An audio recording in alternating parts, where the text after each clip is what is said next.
is bit difference.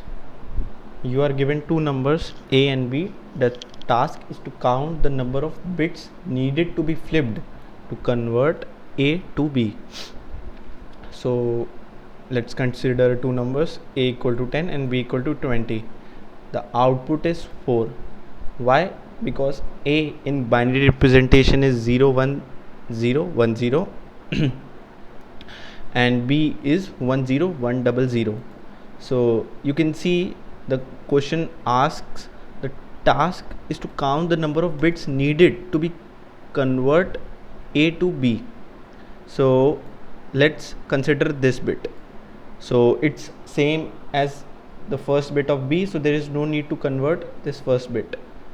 So let's consider this second bit. So it's not same as the second bit of B. So yeah, we need to convert this bit. So the count should be is right now 1. Let's consider this third bit.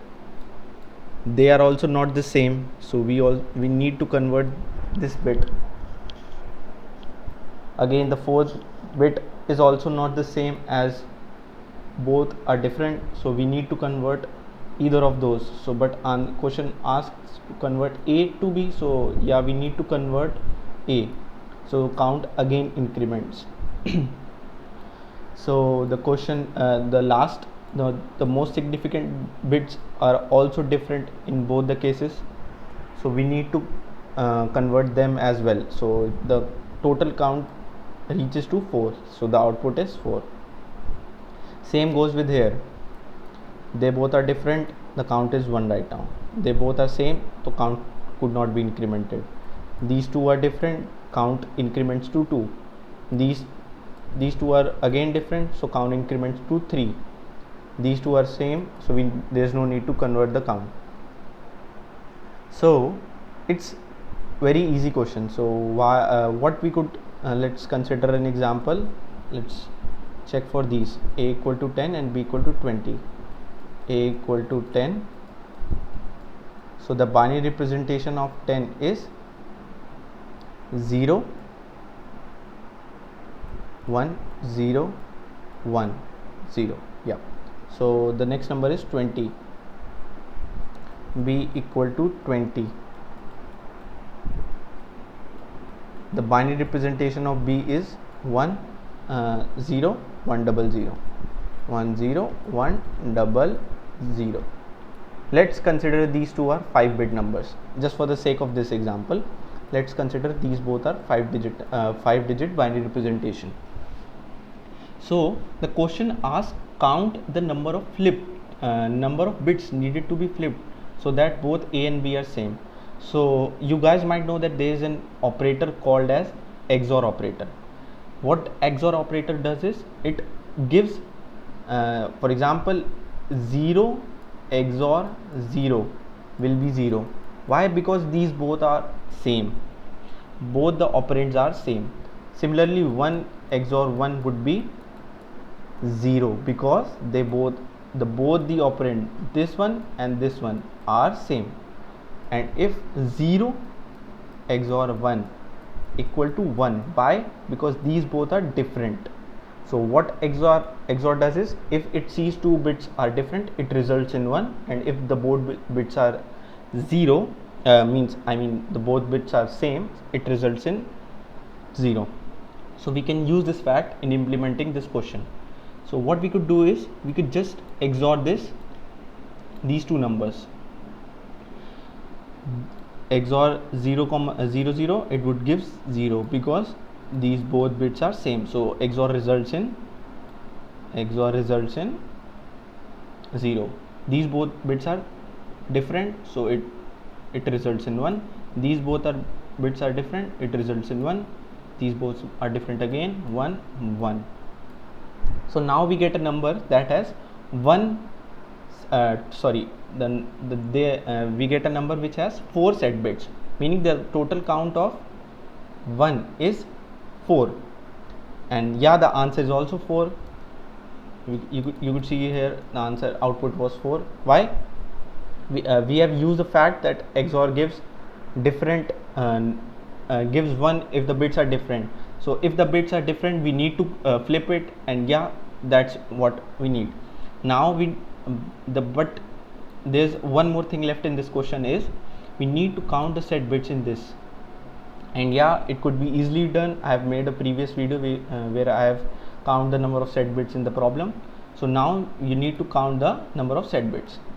So talking about the complexity of this problem, simply doing an XOR is theta of 1 time, because it's simply a operation. There is no use of while loop or anything such like that.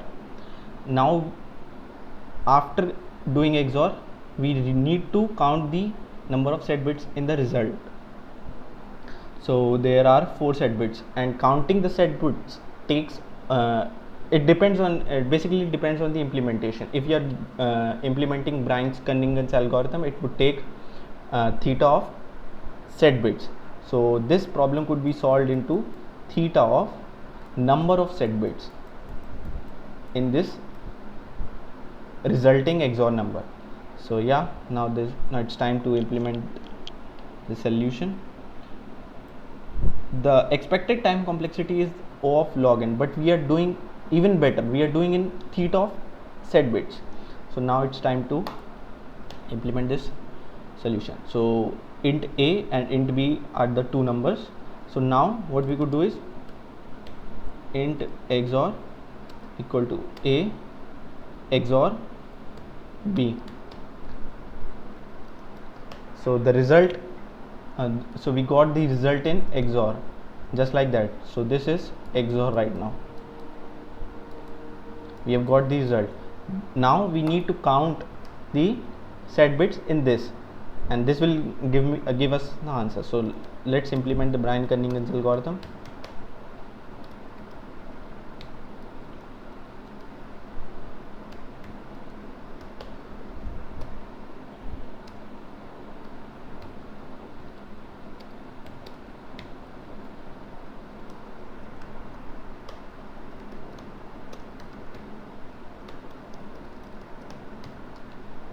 So that's it.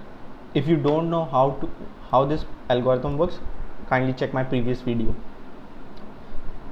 Now let's compile it. Yeah, the output is 4. Now let's submit it.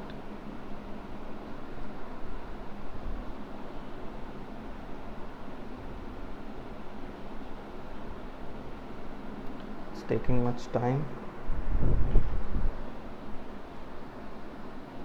Time limit exceeded.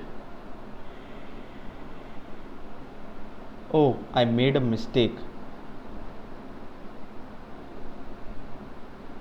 And what is the mistake? Execution time is 1.40 seconds. I don't know why it is so high, but this is the ideal approach. You could even do this, count the set bits of a number in theta of 1 time. It's probably, we could use our lookup table and do the count, but that's for another video. So here we have used the Bryan-Cunningham algorithm to count the number of set bits through the XOR of for the XOR of these 2 numbers. That's it. Thank you.